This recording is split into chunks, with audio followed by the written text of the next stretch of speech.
السلام علیکم ورحمۃ اللہ وبرکاتہ۔ محترم سامعین کرام،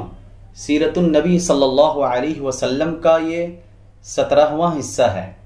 اس حصے میں نبی کریم صلی اللہ علیہ وسلم کی مدنی زندگی پر گفتگو ہوگی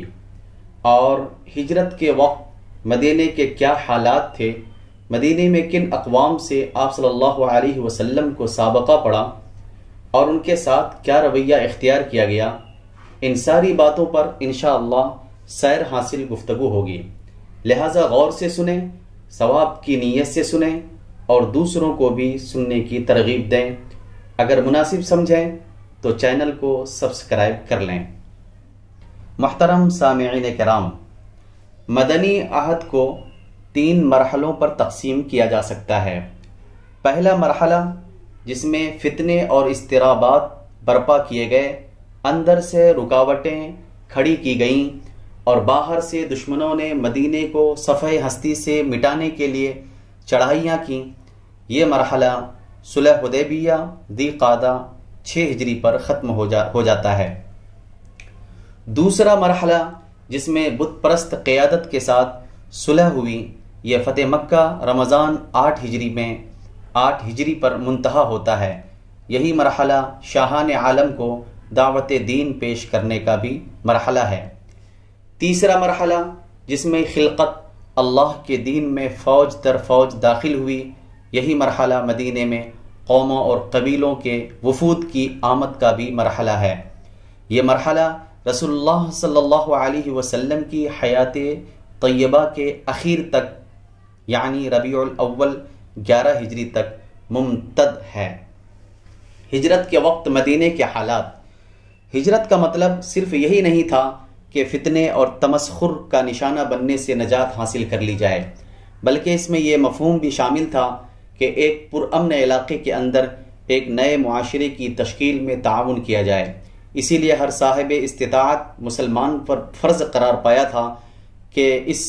وطن جدید کی تعمیر میں حصہ لے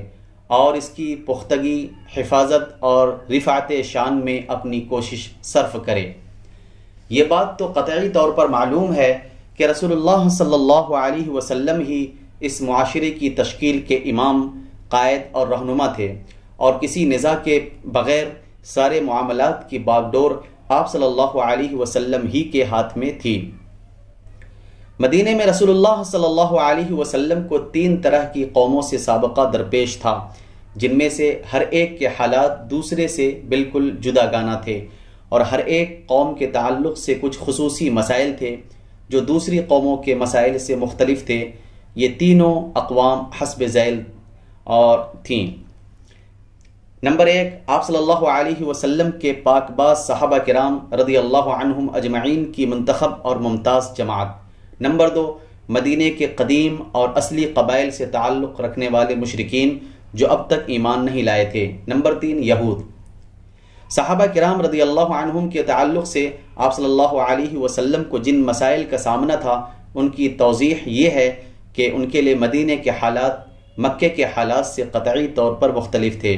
مکے میں اگرچہ ان کا کلمہ ایک تھا اور ان کے مقاصد بھی ایک تھے، مگر وہ خود مختلف گھرانوں میں بکھرے ہوئے تھے اور مجبور و مقہور اور ذلیل و کمزور تھے۔ ان کے ہاتھ میں کسی طرح کا کوئی اختیار نہ تھا، سارے اختیارات دشمنان دین کے ہاتھوں میں تھے، اور دنیا کا کوئی بھی انسانی معاشرہ جن اجزاء اور لوازمات سے قائم ہوتا ہے، مکے کے مسلمانوں کے پاس وہ اجزاء سرے سے تھے ہی نہیں کہ ان کی بنیاد پر کسی نئے اسلامی معاشرے کی تشکیل کر سکیں۔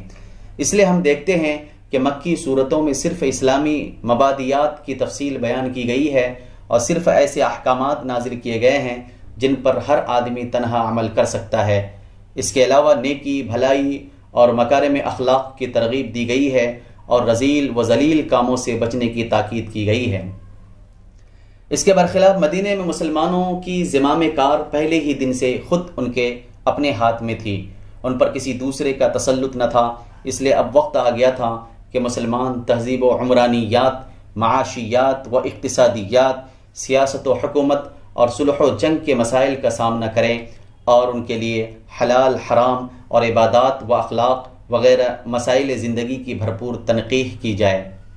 وقت آ گیا تھا کہ مسلمان ایک نیا معاشرہ یعنی اسلامی معاشرہ تشکیل کریں جو زندگی کے تمام مرحلوں میں جاہلی معاشرے سے مختلف اور عالم انسانی کے اندر موجود کسی بھی دوسرے معاشرے سے ممتاز ہو، اور اس دعوت اسلامی کا نمائندہ ہو جس کی راہ میں مسلمانوں نے 10 سال تک طرح طرح کی مصیبتیں اور مشقتیں برداشت کی تھیں۔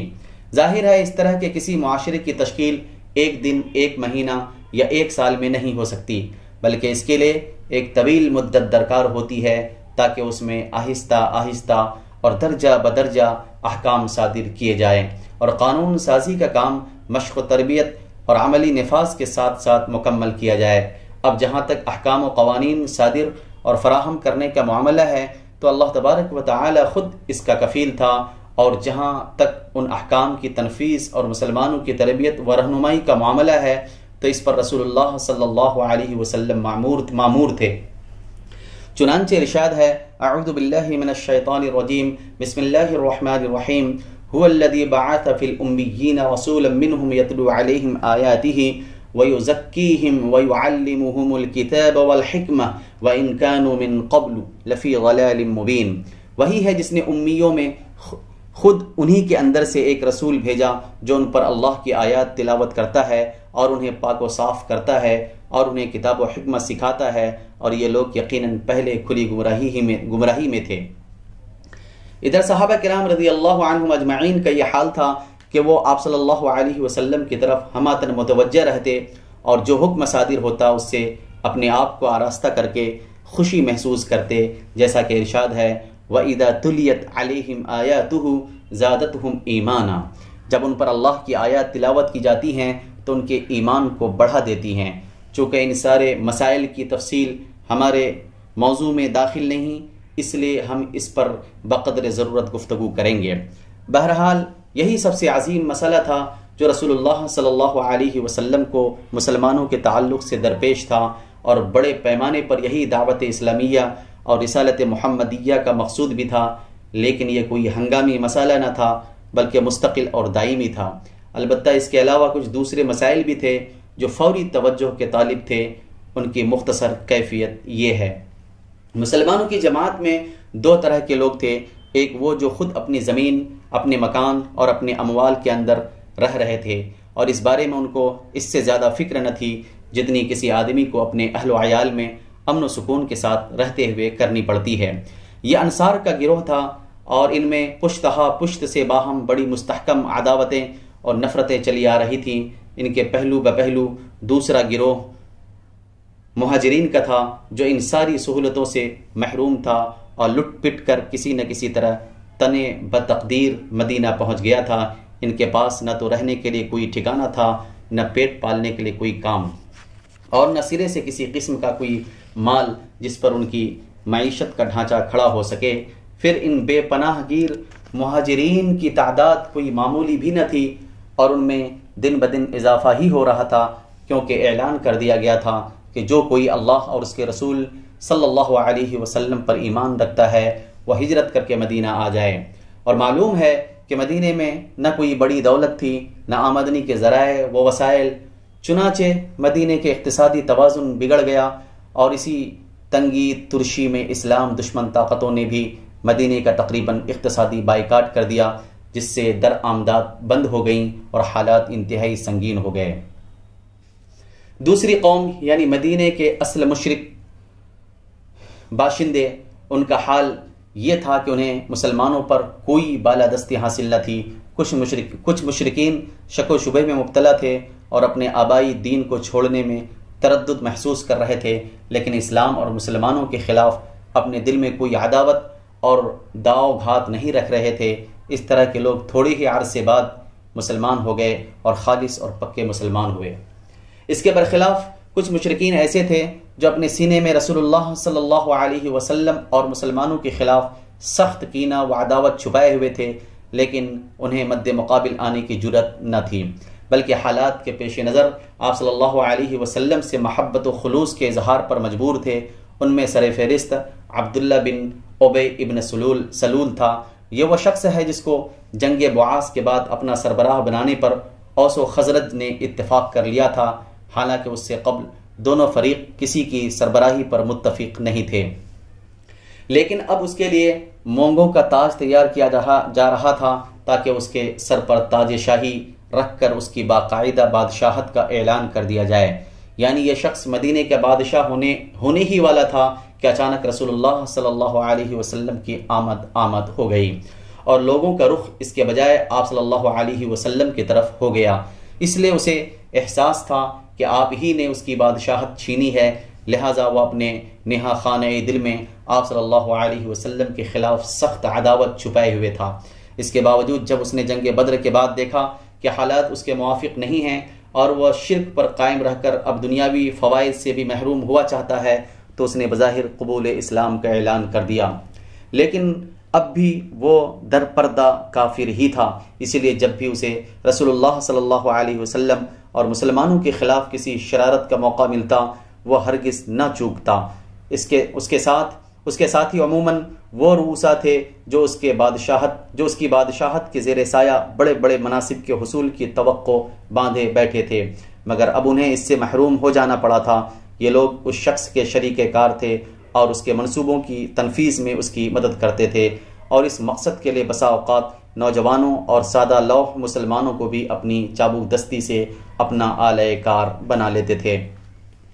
تیسری قوم یہود تھی، جیسا کہ اس سے پہلے بیان میں گزر چکا ہے۔ یہ لوگ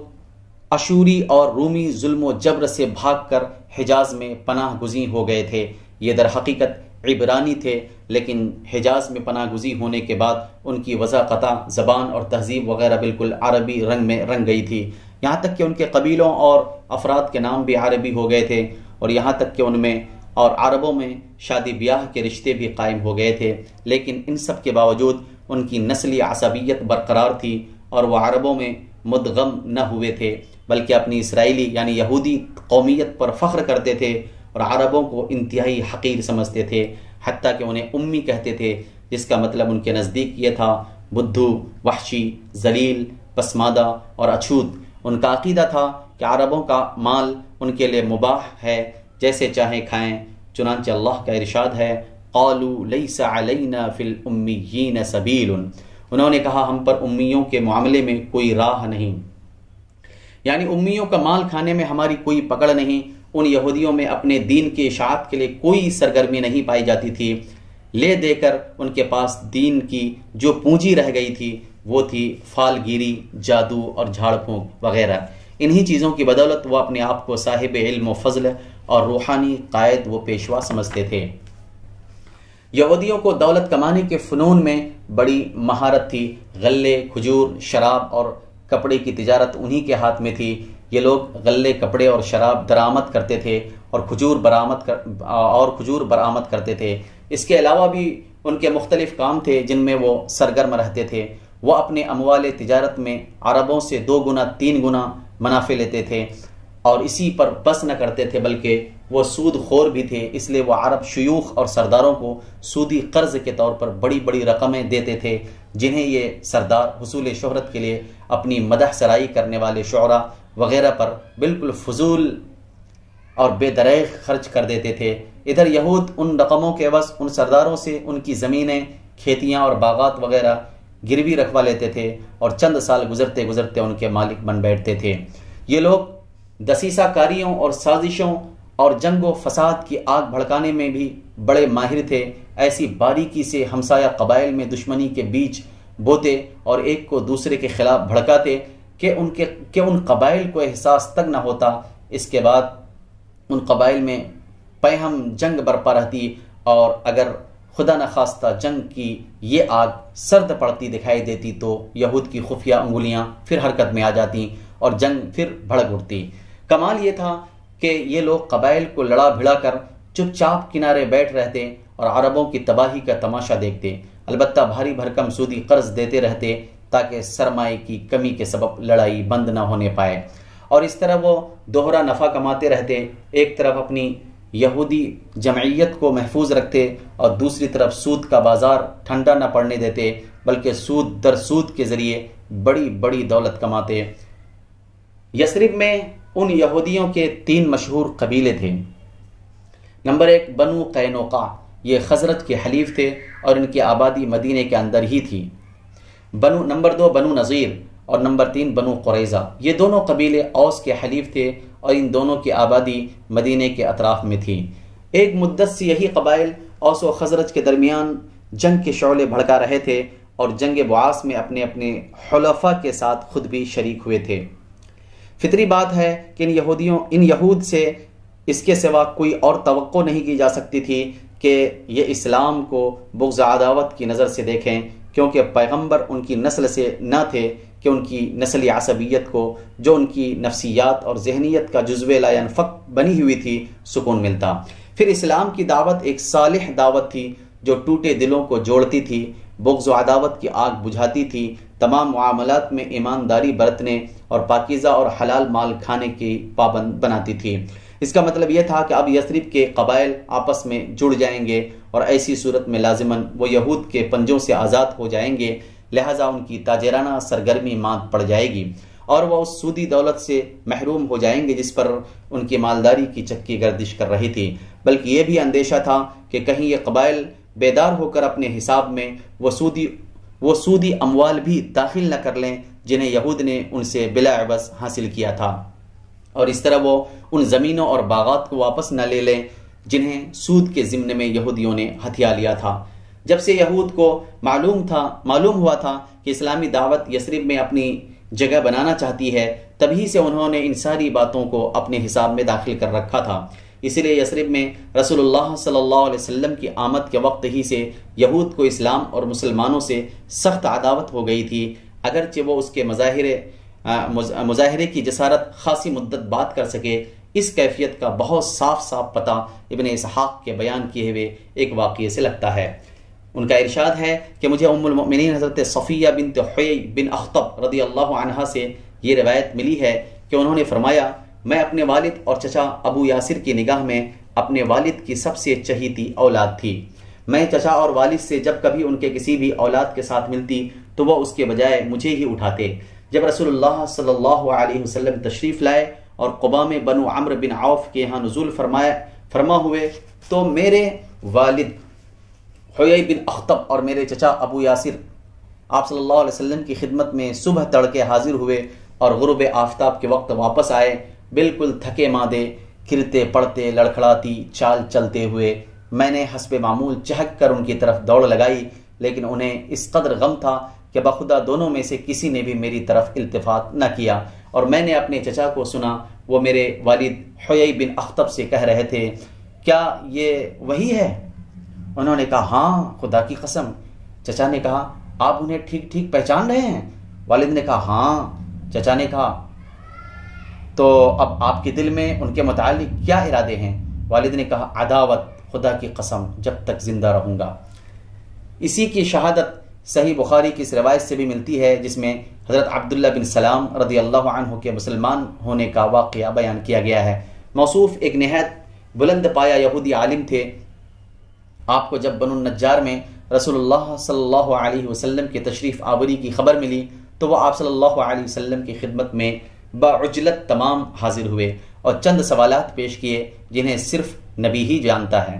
اور جب نبی کریم صلی اللہ علیہ وسلم کی طرف سے ان کے جوابات سنے تو وہ وہیں اسی وقت مسلمان ہو گئے۔ پھر آپ صلی اللہ علیہ وسلم سے کہا کہ یہود ایک بہتان باز قوم ہے، اگر انہیں اس سے قبل کہ آپ کچھ دریافت فرمائے میرے اسلام لانے کا پتہ لگ گیا تو وہ آپ کے پاس مجھ پر بہتان تراشیں گے۔ لہٰذا رسول اللہ صلی اللہ علیہ وسلم نے یہود کو بلا بھیجا، وہ آئے اور ادھر عبداللہ بن سلام گھر کے اندر چھپ گئے تھے، تو رسول اللہ صلی اللہ علیہ وسلم نے دریافت فرمایا کہ عبداللہ بن سلام تمہارے اندر کیسے آدمی ہیں؟ انہوں نے کہا، ہمارے سب سے بڑے عالم ہیں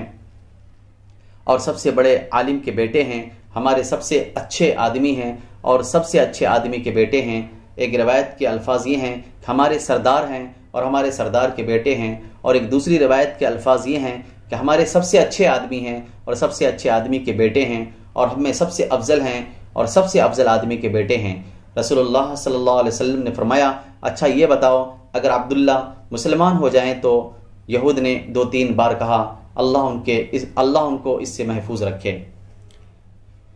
رسول اللہ صلی اللہ علیہ وسلم نے فرمایا، اچھا یہ بتاؤ اگر عبداللہ مسلمان ہو جائیں تو؟ یہود نے دو یا تین بار کہا اللہ ان کو اس سے محفوظ رکھے۔ اس کے بعد حضرت عبداللہ بن سلام رضی اللہ عنہ برآمد ہوئے اور فرمایا اشہد ان لا الہ الا اللہ واشہد ان محمدا رسول اللہ، میں گواہی دیتا ہوں کہ اللہ کے سوا کوئی لائق عبادت نہیں، اور میں گواہی دیتا ہوں کہ محمد اللہ کے رسول ہیں۔ اتنا سننا تھا کہ یہود بول پڑے شرنا وابن شرنا، یہ ہمارا سب سے برا آدمی ہے اور سب سے برے آدمی کا بیٹا ہے، اور اسی وقت ان کی برائیاں شروع کر دیں۔ ایک روایت میں ہے کہ اس پر حضرت عبداللہ بن سلام رضی اللہ عنہ نے فرمایا اے جماعت یہود، اللہ سے ڈرو، اس اللہ کی قسم جس کے سوا کوئی معبود نہیں، تم لوگ جانتے ہو کہ آپ صلی اللہ علیہ وسلم اللہ کے رسول ہیں اور آپ حق لے کر تشریف لائے ہیں، لیکن یہودیوں نے کہا کہ تم جھوٹ کہتے ہو۔ یہ پہلا تجربہ تھا جو رسول اللہ صلی اللہ علیہ وسلم کو یہود کے متعلق حاصل ہوا، اور مدینے میں داخلے کے پہلے ہی دن حاصل ہوا۔ یہاں تک جو کچھ ذکر کیا گیا یہ مدینے کے داخلی حالات سے متعلق تھا۔ بیرون مدینہ مسلمانوں کے سب سے کڑے دشمن قریش تھے، اور 10 سال تک جبکہ مسلمان ان کے زیر دست تھے، دہشت مچانے، دھمکی دینے اور تنگ کرنے کے تمام ہتھ کنڈے استعمال کر چکے تھے، طرح طرح کی سختیاں اور مظالم کر چکے تھے، منظم اور وسیع پروپیگنڈے اور نہایت صبر آزما نفسیاتی حربیں استعمال میں لا چکے تھے۔ پھر جب مسلمانوں نے مدینہ ہجرت کی تو قریش نے ان کی زمینیں، مکانات اور مال و دولت سب کچھ ضبط کر لیا، اور مسلمانوں اور ان کے اہل و عیال کے درمیان رکاوٹ بن کر کھڑے ہو گئے، بلکہ جس کو پا سکے قید کر کے طرح طرح کی اذیتیں دیں۔ پھر اسی پر بس نہ کیا بلکہ سربراہ دعوت حضرت محمد مصطفیٰ صلی اللہ علیہ وسلم کو قتل کرنے اور آپ صلی اللہ علیہ وسلم کی دعوت کو بیخ و بن سے اکھاڑنے کے لیے خوفناک سازشیں کیں، اور اسے روب عمل لانے کے لیے اپنی ساری صلاحیتیں صرف کر دیں۔ بئی ہمہ جب مسلمان کسی طرح بچ بچا کر کوئی 500 کلومیٹر دور مدینے کی سرزمین پر جا پہنچے تو قریش نے اپنی ساکھ کا فائدہ اٹھاتے ہوئے گھناؤنا سیاسی کردار انجام دیا۔ یعنی یہ چونکہ حرم کے باشندے اور بیت اللہ کے پڑوسی تھے، اور اس کی وجہ سے انہیں اہل عرب کے درمیان دینی قیادت اور دنیاوی ریاست کا منصب حاصل تھا، اس لیے انہوں نے جزیرۃ العرب کے دوسرے مشرکین کو بھڑکا اور ورغلا کر مدینے کا تقریباً مکمل بائیکاٹ کرا دیا، جس کی وجہ سے مدینے کی درآمدات نہایت مختصر رہ گئیں، جبکہ وہاں مہاجرین پناہ گزین کی تعداد روز بروز بڑھتی جا رہی تھی۔ در حقیقت مکے کے ان سرکشوں اور مسلمانوں کے اس نئے وطن کے درمیان حالت جنگ قائم ہو چکی تھی، اور یہ نہایت احمقانہ بات ہے کہ اس جھگڑے کا الزام مسلمانوں کے سر ڈالا جائے۔ مسلمانوں کو حق پہنچتا تھا کہ جس طرح ان کے اموال ضبط کیے گئے تھے اسی طرح وہ بھی ان سرکشوں کے اموال ضبط کریں، جس طرح انہیں ستایا گیا تھا اسی طرح وہ بھی ان سرکشوں کو ستائیں، اور جس طرح مسلمانوں کی زندگیوں کے آگے رکاوٹیں کھڑی کی گئی تھیں اسی طرح مسلمان بھی ان سرکشوں کی زندگیوں کے آگے رکاوٹیں کھڑی کریں، اور ان سرکشوں کو جیسے کو تیسا والا بدلہ دیں، تاکہ انہیں مسلمانوں کو تباہ کرنے اور بیخ و بن سے اکھاڑنے کا راستہ نہ مل سکے۔ یہ تھے وہ قضایا اور مسائل جن سے رسول اللہ صلی اللہ علیہ وسلم کو مدینہ تشریف لانے کے بعد بحیثیت رسول و ہادی اور امام و قائد واسطہ درپیش تھا۔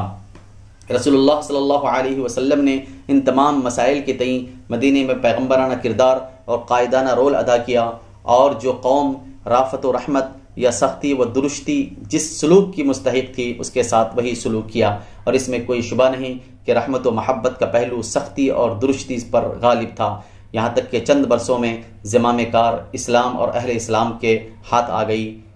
اور